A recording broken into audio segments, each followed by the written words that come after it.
All right, we have a very special person in our ministry that's going to bless us with a poem. And this very special person is Miss Dinah Wicks.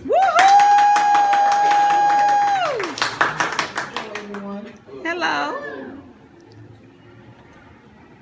Happiness in marriage is not something that just happens.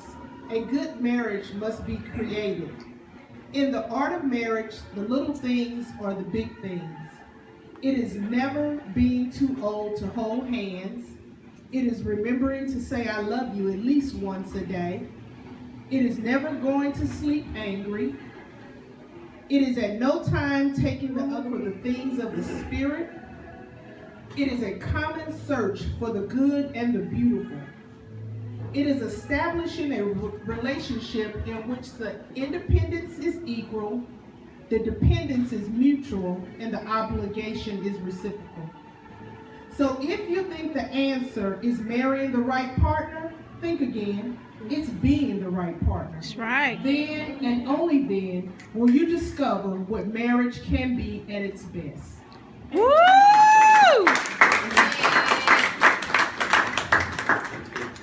All right, give it up for Miss Dinah Wicks. What do you do? Or explain how a man who loves Christ, who's professing to be his Lord and Savior Jesus Christ, will know how to love his wife. A man who loves Christ should have certain behaviors. What are some? When they're on your life.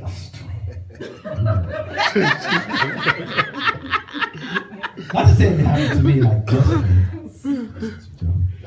but life. Get some counseling. Counseling, see, counseling, you don't want to do counseling, you know what I'm saying? Because sometimes some people have an image to uphold. You know what I'm saying? Our pride won't go to counseling. You know what I'm saying? Counseling ain't going to work when you're at 12 o'clock in the midnight hour. You know what I'm saying? You just can't call. So what do we do as the leader of the household? Well, he set this thing, didn't he? He sure did.